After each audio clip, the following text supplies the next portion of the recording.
அன்பான இதயங்களுக்கு என் இனிய வணக்கங்க.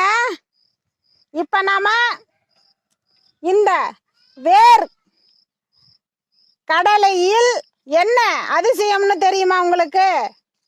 கண்டுபிடிங்க பார்க்கலாம். பாருங்க, இதில் ரெண்டு பருப்பு தான் இருக்கும். இந்த செடி மூணு பருப்புகள் உள்ளது. எல்லாமே மூணு பருப்புங்க. 3 பருப்பு. இதுதாங்க அதிசயம். பாருங்க, 3 பருப்பு இருக்கிறது.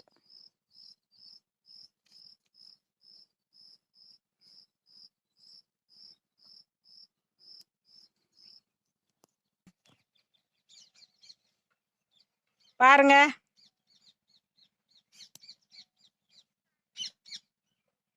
பாருங்க, இதனுடைய செடி.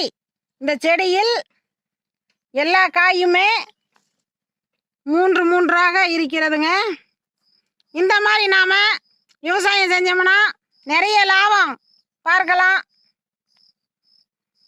இது ஒரு ரகம், ஒவ்வொன்று தான் இருக்கும் ஒவ்வொரு செடியில.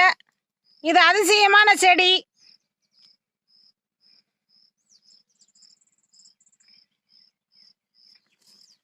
இது 2 பருப்பு.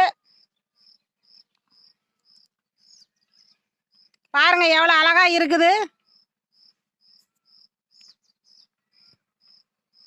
இது ஒரு அதிசயமான செடிங்க.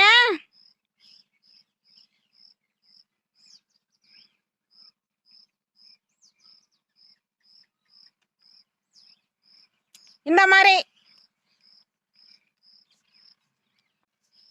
இதையே நாம மீண்டும் விவசாயம் செய்வோம்.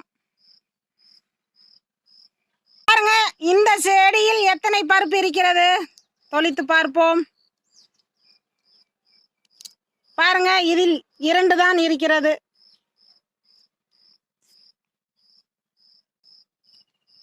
கிராமத்திலையும் சரி சிட்டிலையும் சரி வேர்க்கடலை எளிதாக கிடைக்கும்.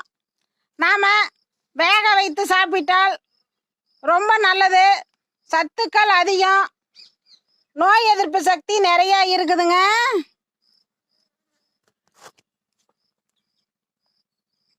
நம்ம குழந்தைங்களுக்கு வேக வைத்து கொடுப்பது ரொம்ப நல்லது.